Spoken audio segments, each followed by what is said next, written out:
पिछली एक सदी की सबसे बड़ी महामारी के खिलाफ देश की इस लड़ाई को आदरणीय प्रधानमंत्री जी के नेतृत्व में पूरा देश मिलकर के लड़ रहा है। इस सामूहिक लड़ाई का परिणाम भी अब हम सबके सामने आ रहा है। देश के अंदर सबसे बड़ी आबादी का राज्य उत्तर प्रदेश आदरणीय प्रधानमंत्री जी के मार्गदर्शन में शासन, प्रशासन, जनप्रतिनिधि, हेल्थ वर्कर, कोरोना वॉरियर्स और जनता जनार्दन इन सबके सहयोग से जिस अभियान का हिस्सा बनी है उसके अपेक्षित परिणाम हम सबके सामने हैं।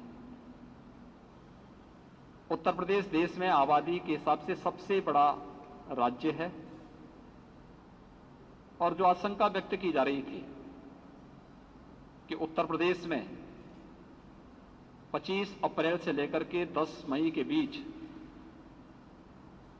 जो कोविड का एक साइकिल होता है, इसमें 1 लाख से ज्यादा केस प्रतिदिन आएंगे। उत्तर प्रदेश की स्थिति अत्यंत भयावह हो जाएगी। उत्तर प्रदेश ने इन सभी आशंकाओं को निर्मूल साबित किया। हमने टेस्ट ऑन ट्रीट के इस मंत्र को अंगीकार करते हुए अर्ली एंड एग्रेसिव कैंपेन पूरे प्रदेश के अंदर चलाया और आज उसका परिणाम है कि प्रदेश में 24 अप्रैल को यानी आज से ठीक 1 महीने पहले प्रदेश में 38,055 केस आए थे और आज उत्तर प्रदेश में 3,900 पॉजिटिव केस आए हैं। यानी हम लोगों ने पिछले 1 महीने के दौरान प्रदेश के अंदर जो अभियान चलाया उसका परिणाम हमारे सामने है। जबकि टेस्ट की क्षमता पहले से दुगनी हुई है। 24 अप्रैल के आसपास हमारी जो टेस्ट क्षमता थी वह 2 लाख से 2.25 लाख थी। आज प्रदेश के अंदर टेस्ट की क्षमता, आज हमने जो टेस्ट किए 3,26,000 टेस्ट किए हैं। ऐसे ही प्रदेश के बारे में एक्टिव केस के बारे में कहा जाता था कि प्रदेश में एक्टिव केस की संख्या बढ़कर के कई लाख पहुंच जाएगी, लेकिन उत्तर प्रदेश में सबसे अधिक एक्टिव केस 30 अप्रैल को थे 3,10,000 और आज एक्टिव केस प्रदेश में घट करके केवल 76,000 रह गए। यानी हमारा जो अभियान है वो सफलतापूर्वक आगे चल रहा है। कोरोना का पहला केस जब 2020 में आया था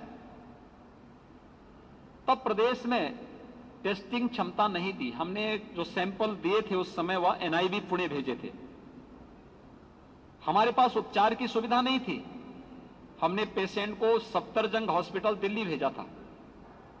आज हमारे पास 3,26,000 टेस्ट आज हम लोगों ने किए हैं।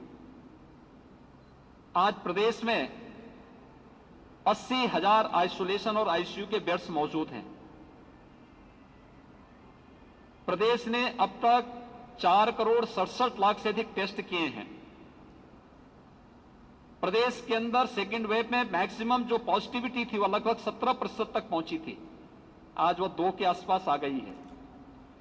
रिकवरी हमारी 94% से अधिक है।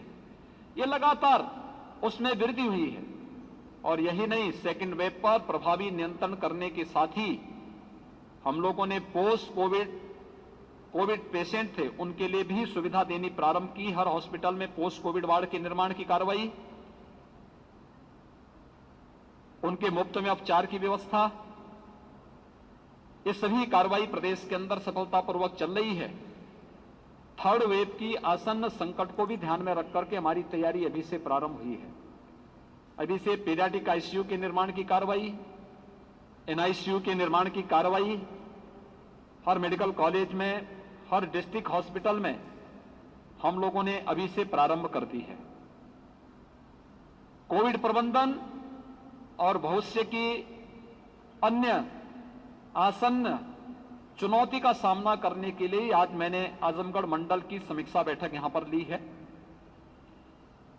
यहां पे तीनों जनपद के, मंडल के तीनों जनपदों के जिला प्रशासन ने, हेल्थ वर्कर ने,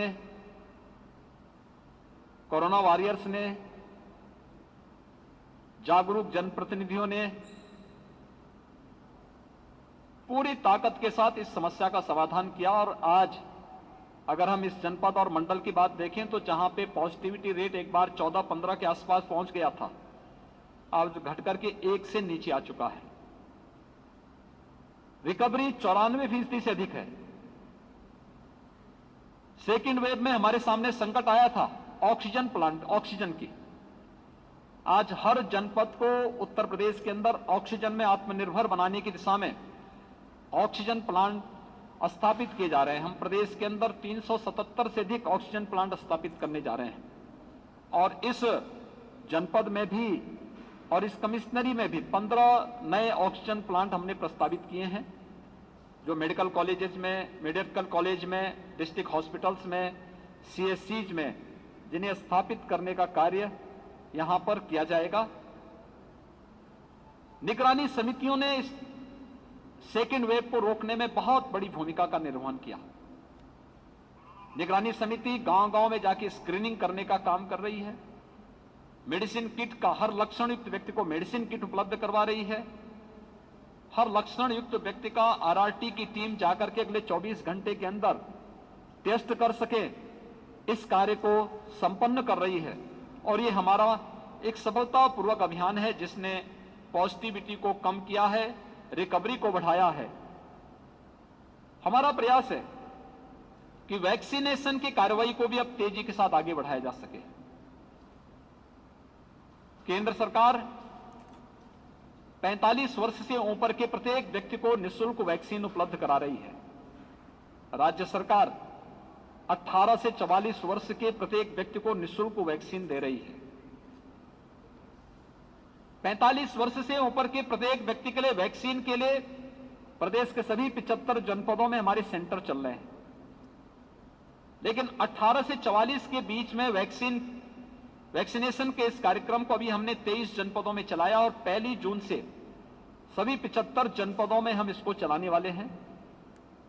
हमारा पूरा प्रयास है कि हम इस पूरे अभियान में हर एक व्यक्ति को निःशुल्क वैक्सीन उपलब्ध करवा सकें। इस अभियान में हम लोग टारगेट कर रहे हैं खासतौर पर 12 वर्ष से छोटी उम्र के बच्चों के अभिभावकों को। इन्हें एक सुरक्षा कवच के लिए वैक्सीन अवश्य उपलब्ध करवाई जा सके, जिससे वे अपने बच्चों को सुरक्षा कवच दे सकें।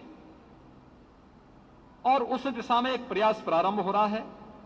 दूसरा, हर जनपद में हम लोगों ने 1 जून के बाद से प्रारंभ किया है कि हर जनपद में न्यायिक अधिकारियों के लिए और मीडिया के लिए भी अलग से बूथ बन जाए, जहां पर वे और उनके परिवार के लोग वैक्सीन लेकर के कोरोना महामारी से बचाव के लिए अपने आप को सुरक्षित कर सकें। कोरोना के खिलाफ देश की इस लड़ाई को मजबूती के साथ आगे बढ़ाया जा रहा है। मेरी आप सबसे अपील होगी कि हम सभी लोग मिलकर के आम जन को जागरूक करें कि टेस्ट करने से न भागें, वैक्सीन लेने से भी न भागें, बीमारी को छुपाने से नहीं कि मुकाबला करने से विजयी हो सकते हैं। बीमारी को दवा टीम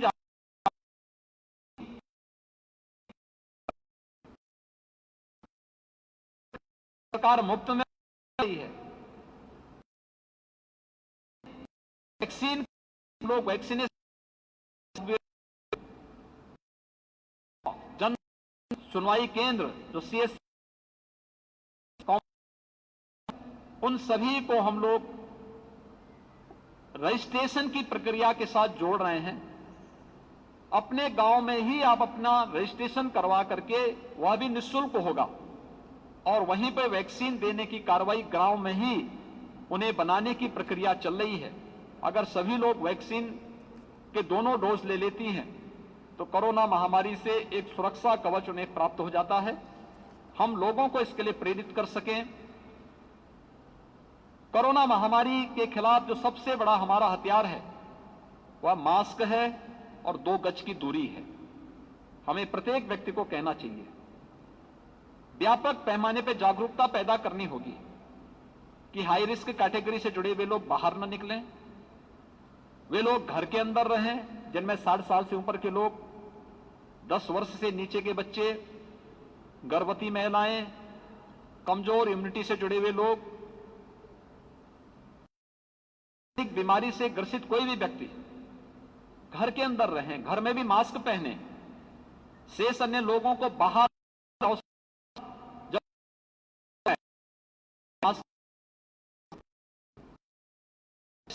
ध्यान,